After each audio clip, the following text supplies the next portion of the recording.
గురుగారు నమస్కారం. నమస్కారం.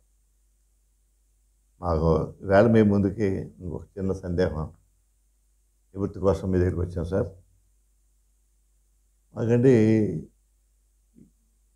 నేను నరసాపురం వచ్చిన తర్వాత మీలాంటి పెద్దల యొక్క సాన్నిహిత్యం వల్ల పండితులు కవులు ఒక సాన్నిహిత్యం నాకు ఏర్పడింది. కానీ నాకు అర్థం కానిది ఏమిటంటే కవికి పండితుడికి ఉన్నటువంటి తేడా ఏమిటి? ఎవరిని కవి అంటారు, ఎవరిని పండితుడు అంటారు, వారు చేసే పని ఏమిటి, వీరు చేసే పని ఏమిటి, అది కొంచెం వివరిస్తే అయ్యా అశ్వకుడికి మనం తెలియజేద్దాం సార్. అయ్యా శ్రీమాతృగురుభ్యాం సభాయై చ నమః. అల్లూరి సత్యనారాయణరాజు సాంస్కృతిక కేంద్రం మరియు ప్రజ్ఞా మీడియా సంయుక్త ఆధ్వర్యంలో జరుగుతున్న ఈ కార్యక్రమ పరంపరలో ఇవాళ బాబుశ్రీ గారు మంచి ప్రశ్న వేశారు. అంటే కవికి పండితుడికి తేడా ఏమిటి, లేదా కవిత్వానికి పాండిత్యానికి తేడా ఏమిటి? నిజానికి కవి కవే, పండితుడి పండితుడే, కవిత్వం కవిత్వమే, పాండిత్యం పాండిత్యమే. కానీ ఇది చదువుకున్న వాళ్ళకి తెలుస్తుంది, కానీ సామాన్య జనానికి ఆ తేడా తెలియదు. కొందరు కవులు అయ్య బాబాయ్ పెద్ద పండితులని అంటారు, అదే ఓ పండితుడు చూసి అయ్యో పెద్ద కవిని బాబు అని అంటారు. రెండింటికి తేడా తెలియదు. ఇది తెలియజేయాల్సిన అవసరం అయితే నిజంగానే ఉన్నది. కవి అంతకుముందు లేనటువంటి ఏదో ఒక విషయాన్ని సృష్టిస్తాడు. అంటే సొంతంగా ఒక పద్య రూపంలో కానీ, ఒక పాట రూపంలో కానీ, ఒక గేయ రూపంలో కానీ, ఏదో ఒక కవిత రూపంలో కానీ రాస్తాడు. అంటే అంతకుముందు లేదు, అదొక సృష్టి. ఆ సృష్టి చేయడం కవి యొక్క పని. అపారే కావ్య సంసారే కవిరేవ ప్రజాపతి అని ఉందన్నమాట. అంటే ఈ కావ్య సంసారం అంటే, సంసారం అంటే ప్రపంచం అని అర్థం. కావ్య ప్రపంచంలో ప్రజాపతి అంటే పరిపాలకుడు, అధిపతి ఎవరయ్యా అంటే కవే. ఈ వాంగ్మయానికి అంతటికి అధిపతి ఎవరంటే కవే. కవి సృష్టించాలి, బాగానే ఉంది. ఒక కవి కావ్యం రాశాడు అంటే కాళిదాసు ఉన్నాడు, సంస్కృతంలో బ్రహ్మాండమైన కావ్యం రాసేశాడు, ఆయన కవి.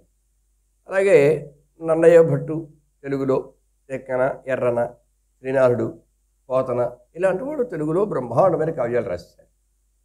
వీళ్ళందరూ కవులు. అంటే కవి చేసే పని సృష్టించుట, రచన చేశారు.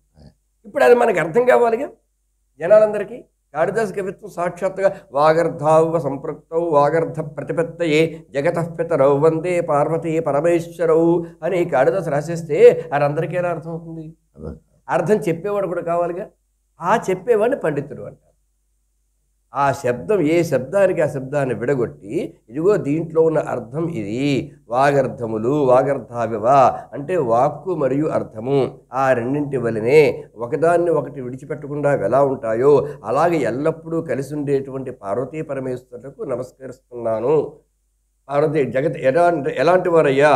జగతఃపితరౌ జగత్తుకే తల్లిదండ్రులు లేని వారు, అటువంటి వారికి నమస్కరిస్తున్నాను. ఎందుకోసం పెడుతున్నావు అయ్యా నమస్కారం అంటే ఎవరు కూడా ఊరికేం పని చేయరు కదా. ప్రయోజనమనుద్దిశ్య నా మందోపి ప్రవర్తతే అని ఒక మాట ఉంది. ఏ ప్రయోజనాన్ని ఆశించకుండా బుద్ధిహీనుడు, తెలుగు తక్కువ వాడు కూడా ఏ పని చేయడు. ఇంకా తెలివైన వాళ్ళు ఎలా చేస్తారు అని. అందుకని నమస్కరిస్తున్నావు. ఎందుకు నమస్కరిస్తున్నావు అంటే వాగర్థ ప్రతిపత్తయే, వాగర్థ జ్ఞానుడు శబ్దార్థ జ్ఞానం కలగడం కోసమని అని ఈ భావం తెలియజెప్పాలంటే ఓ పండితుడు కావాలి కదా. కాబట్టి కవులు రాసినటువంటి దాన్ని, ఆ శ్లోకాలన్నీ చదివి చెప్పగలిగిన సామర్థ్యం గలవాడిని పండితుడు అంటారు. సృష్టించగలిగిన సామర్థ్యం ఉన్నవాడిని కవి అని అంటారు. లోకంలో ఒక మాట ఉంది, కవి కావ్యం కరోత్యేవ రసంజానాతి పండిత అని. కవి అప్పుడు తనకు వచ్చినటువంటి భావ ప్రేరణతో, భావావేశంతో మంచి నవరసాలు ఎక్కడ ఏ రసం ఒదుగుతుందో దాన్ని అలాగా ఒదిగింపజేస్తూ రాసేస్తాడు. నిజం చెప్పాలంటే రాస్తున్నప్పుడు కవి ఆ రసానందాన్ని పొందలేడండి. ఎందుకంటే రాయడంలో ఉన్న శ్రమ ఉంటుంది కదా, అలా శ్రమ పడిపోతూ ఉంటాడు అంతే. రసానందాన్ని తాను పొందలేడు. రసానందాన్ని పొందేటప్పుడంటే పండితుడు. అంటే పండితుడు అంటే ఆ శ్లోకము లేదా పద్యము ఎవడు అర్థం చేసుకుంటాడో ఆ అర్థం చేసుకునే పండితుడు ఆనందిస్తాడు. ఉదాహరణకి మనకి బాగా తెలియాలంటే సినిమా తీసే డైరెక్టర్కి ఎటువంటి రసానందము కలగదు, సినిమాలో నటించే నటీనటులకు కూడా ఎటువంటి రసానందం కలగదు. వారికి ఆ శ్రమ, ఆ టెన్షన్ అదే సరిపోతుంది వారికి. కానీ థియేటర్లో కూర్చొని సినిమా చూస్తున్న ప్రేక్షకుడికి రసానందం కలుగుతుంది. సరిగ్గా ఇదే కవి, అది ఒక స్ట్రగుల్. ఆ కవిత్వాన్ని రచించడం స్ట్రగుల్ అనమాట, ఒక శ్రమ. అదే సరిపోతుంది. కానీ అది చదివిన పాఠకుడికి మాత్రం రసానందం కలుగుతుంది. పాఠకుడు అంటే ప్రతి పాఠకుడికి కలుగుతుందా? కలగదు. వాడు ఖచ్చితంగా పండితుడై ఉండాలి. అందుకని రసం జానాతి పండిత, రసాన్ని పండితుడైన వాడే తెలుసుకోగలుగుతాడు. అక్కడ తెలుసుకోవడం అంటే దాన్ని అనుభవించగలుగుతాడని అర్థం అనమాట. రసానందాన్ని పొందగలుగుతాడు అని. కాబట్టి లోకంలో కవులు కావాలి, పండితులు కావాలి, అలాగే వ్యాఖ్యాతలు. మల్లినారు సూర్యుడు లేకపోతే వాడు సంస్కృత కావ్యాలకి ఎవరికి కూడా మనకి అర్థం తెలిసి ఉండేది కాదు. అర్థం తెలియడం ఒకటే కాదు, అక్కడ వ్యాఖ్యాతలు చేసే పని అర్థం చెప్పడం ఒకటే కాదు, అందులో కవి చెప్పినటువంటి లోతైన విషయం ఏదో ఉంటుంది. కవి చెప్పుకోలేడు కదా, ఇందులో నేను ఎంత గొప్పగా రాశాను అని కవి చెప్పలేడు.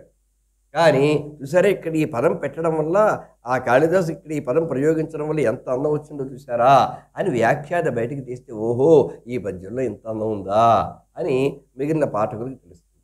కాబట్టి కవులు, వ్రాయడానికి కవులు కావాలి. దాంట్లో ఉన్నటువంటి గొప్ప గొప్ప విషయాలను, లోతులను బయటికి తీసి చూపించడానికి పండితులు కావాలి. కవులు పండితులు ఇద్దరూ కలిసినప్పుడు ఈ లోకంలో సారస్వతం అనేటువంటిది బ్రహ్మాండంగా పండుతుంది. జ్ఞాన ఫలాలు ప్రజలందరికీ కూడా అందుతాయి. అయ్యా, మీరు చెప్పిన దాన్ని బట్టండి ఇప్పుడు నాకు అర్థమైంది. స్కూల్లో చదివేటప్పుడు తెలుగు పండితులు, హిందీ పండితులు అంటారు. అంటే ఎవరో రాసిన దాన్ని వివరించి చెబుతారు కాబట్టి అతను పండితుడు అయ్యారు అని ఇప్పుడు మీరు చెప్పిన దాన్ని బట్టి అర్థమైంది. అంతే. లేకపోతే అదేదో ఒక పదం కింద దాన్ని మనం ఎంతవరకు అర్థం చేసుకున్నాం తప్ప ఇప్పుడు మీరు చెప్పిన తర్వాత ఓహో ఇందుకంటారా వీటిని అని అర్థమైంది సార్. అలాగే ఇప్పుడు శాస్త్ర పండితులు ఉంటారు. అంటే వ్యాకరణ శాస్త్రం ఉంది, దాన్ని బాగా చదువుకుని నువ్వు 10 మందికి పాఠం చెప్పడం, వాళ్ళు వ్యాకరణ శాస్త్ర పండితులు. ఎవరికైనా సందేహం వస్తే వాడు నివృత్తి చేయగలుగుతారు వ్యాకరణంలో. అలాగే తర్కశాస్త్ర పండితులు, మీమాంసా శాస్త్ర పండితులు, వారందరూ పండితులు అవుతారు. ఈ కవుల దగ్గరికి వచ్చేటప్పటికి ఆ అన్ని శాస్త్రాలతో పరిచయం ఉంటుంది, మరీ పెద్ద పాండిత్యం ఉండక్కర్లేదు. కానీ ఓ కొత్త సృష్టి చేయగలిగిన సామర్థ్యం మాత్రం ఉండాలి. వీళ్ళకి ఇది ప్రధానం. కానీ అన్ని శాస్త్రాలతో వాళ్ళకి పరిచయం ఉండాల్సిందే. పూర్తిగా మహాపండితులైనా కాకపోయినా కొద్దిపాటి పరిచయం ఉండాలి. మహాపండితులైతే మరీ మంచిది. ఓ మాట ఉందండి లోకంలో, విద్వత్ కవయ కవయ కేవల కవయస్తు కేవలం కపయ అని.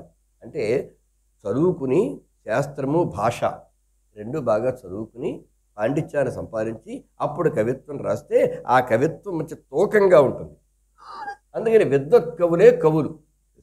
విద్వత్తు లేని అంటే పాండిత్యం లేదు. కొంతమందికి కవితాభావం జన్మతః వచ్చేస్తుంది, అది కానీ అంటే మంచి మంచి భావాలు పుట్టేస్తాయి. కానీ ఆ భావాన్ని ఆవిష్కరించడానికి సరిపడా భాష ఉండదు, ఇంచేత పండితుడు కాదు. అప్పుడు ఏవో లొల్లాయి పదాలతో చెప్పేస్తాడు. అప్పుడు అలాంటి వాళ్ళట కేవల కవయస్తు కేవలం కపయ, మాము విద్వత్తు లేని పాండిత్యం లేని కవులు కపులు లాంటి వారు, అంటే కోతులు లాంటి వాళ్ళు. అంటే కోరి చేసే పనికి ఒక లాక్షణికత ఉండదు, అది ఏ పని ఎందుకు చేస్తుందో దానికే తెలియదు. వీడు కూడా ఏం చెప్తున్నాం, ఎలా చెప్తున్నాం, ఇది ఎలా ఆలోచన లేకుండా ఏది తోస్తే చెప్పేస్తాడు. విద్వత్కవి అయితే మాత్రం ఏది చెప్పాలో ఏది ఎలా చెప్పాలో తెలిసి చెప్తాడు. అదనమాట. నచ్చేత పాండిత్యము ఉండాలి, కవి పండితుడు కూడా అయి ఉండాలి. పండితుడు కవి కానక్కర్లేదు. అది కవి పండితుడు, ప్రతి పండితుడు కవి కావక్కర్లేదు, కానీ ప్రతి కవి పండితుడే ఉండాలి. ఇది ప్రధానమైన విషయం. చాలా బాగా వివరించారు సార్. నమస్కారం. అల్లూరి వంశము ఆతిథ్యమిచ్చిన అపర సారస్వతి ఆలయము, దేహముండే వరకు దేశభక్తిని నిల్పు గురుబోధ చేసే నికేతనం.